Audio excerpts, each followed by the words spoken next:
கணவனின் தாய் வீடு மதுரை அல்லவா, அது தேசப்பட்டு போவதுதான் விந்தை அல்லவா.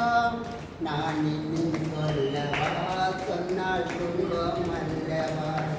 நான் இன்னும் சொல்லவா, சொன்னால் துன்பம் அல்லவா.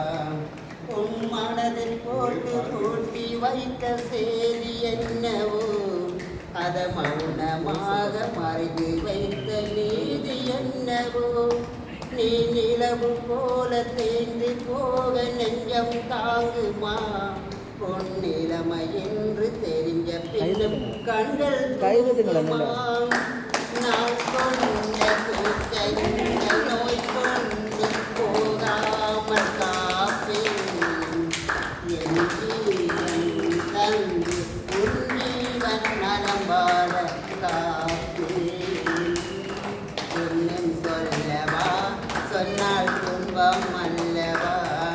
நான் இன்னும் சொல்லவா, சொன்னால் துன்பம் அல்லவா. சென்றனுக்கு தாய் வீடு மதுரை அல்லவா, அது திசை மாறி போவதுதான் புதுமை அல்லவா.